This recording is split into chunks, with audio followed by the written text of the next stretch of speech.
আসছি এটা তো সবাই জানে, আর আমরা কারা এটাও সবাই জানে। আমাদের প্রথম পরিচয় হচ্ছে আমরা বাংলাদেশি, দ্বিতীয় পরিচয় হচ্ছে আমরা ডাক্তার সমাজের মানুষ, এবং তৃতীয় পরিচয় হচ্ছে আমরা মানুষ। এই তিনটা পরিচয়ের দায়িত্ব থেকে আজকে আমরা এখানে আসছি। বাংলাদেশি হিসেবে আমাদের বাংলাদেশে যা হচ্ছে এটা তো পৃথিবীতে এর নজিরবিহীন একটা ঘটনা। আর ডাক্তার হিসেবে আমাদের এখানে দায়িত্ব হচ্ছে সবার স্বাস্থ্য সেবাটা নিশ্চিত করা। এখানে অনেক মানুষ ইনজুরি হচ্ছে, অনেক মানুষ আহত হচ্ছে। তো আমরা এখানে একটা প্রাথমিক সেবা দেওয়ার জন্য একটা অস্থায়ী মেডিকেল ক্যাম্প তৈরি করেছি। আমরা ডাক্তার, আমাদের সাথে ডাক্তাররা আছেন, সিনিয়র ডাক্তার আছেন, আমরা স্টুডেন্টরা আছি। তো এখানে যারা আহত হবে সবাইকে হচ্ছে জাদুঘরের মানে বের হওয়ার রাস্তার অপোজিটে আমরা সবাই অবস্থান করছি।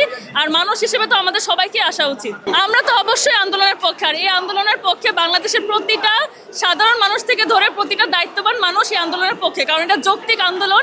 আমাদের এখন একটাই দাবি, একটাই চাওয়া যে স্বৈরাচারী সরকারে আমরা পদত্যাগ চাই।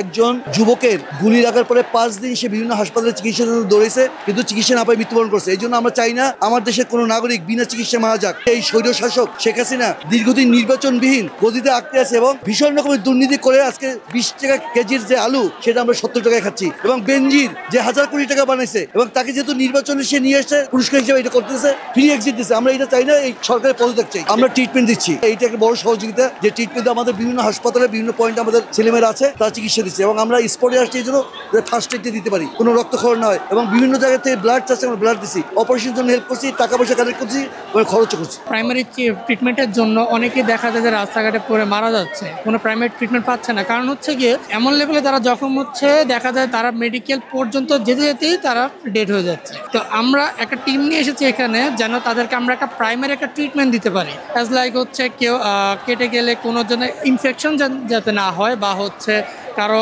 মাথা আঘাত পেলে বা একটা প্রাইমারি লেভেলের একটা ট্রিটমেন্ট দিয়ে তাদেরকে যেন আমরা হসপিটাল রেফার করতে পারি, ওরকম একটা টিম নিয়ে আমরা এসেছি।